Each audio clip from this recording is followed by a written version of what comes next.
Tao po! So for today's video mga kabukalbo, so ito na nga mga kabukalbo.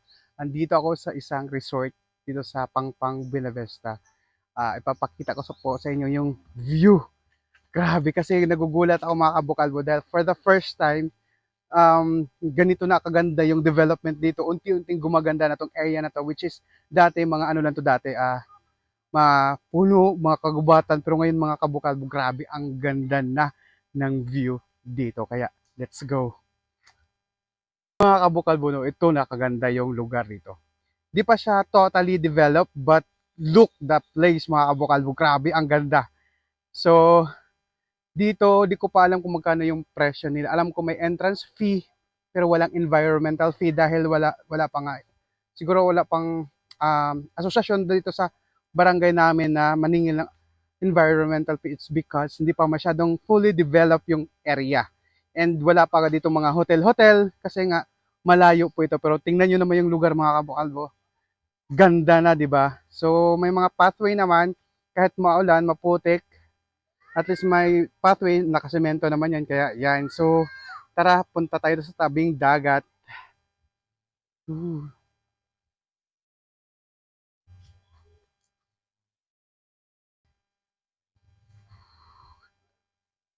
Ooh. Ayan na malapit na sa tabing dagat mga kabukalbo. Yan na.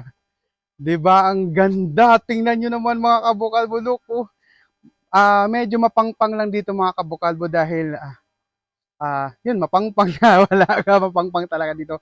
Pero may mga kaunting area lang na pwede kayong mag-enjoy. Tingnan niyo naman mga kabukalbo. Ang dami ngayong naliligo dito. Tingnan niyo naman. Tingnan niyo naman yung lugar, napakaganda, 'di ba? Say, tingnan mo.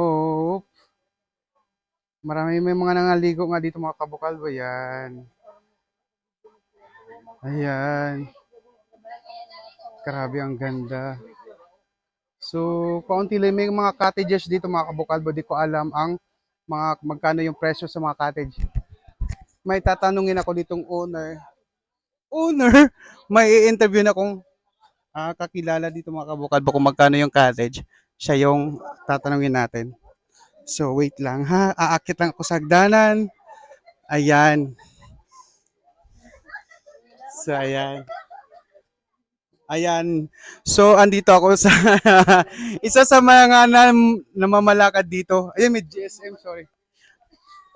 Uy, dali na. Kano? 25. Ang ang ganitong cottage mga kabakat ganyan lang is 400. Tama? Yes. Sabihin mo na. Yan, ipakita na ko. Kana siya 400. Yan, isa pa. Ang kanang table 150. Ganyan kaganda mga kabukalbo. Di ba? Ang ganda. Grabe. Ang dami naliligo mga kabukalbo pero okay lang yan. Dahil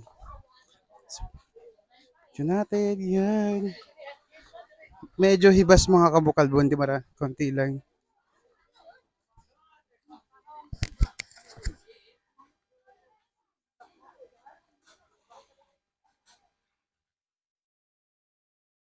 Ayan, ayan, maganda. Ganito kaganda dito. Oh, tingnan mo mga kabukalbo, ganda. Hanggang dulo yan doon. Di lang tayo puntahan natin doon. Di lang tayo pupunta doon dahil maraming naliligo for their privacy, di ba? Salang privacy. Pero ganito kaganda dito mga kabukalbo. Hindi pa siya fully developed pero tingnan niyo naman yung lugar. Di ba ang ganda? Eh, eh, eh. So, kamusta ang experience?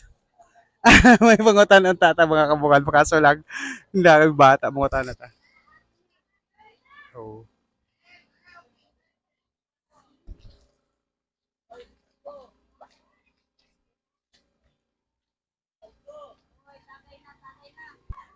Oh my God, hindi po maulan ha, pawis po yan. Nalilita ako.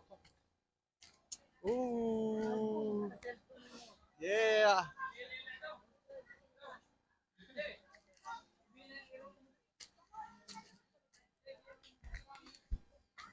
Yay! Woo! Yay! Ganda dito mga kabukalbo. Yung pawis ko tagaktak pero worth it.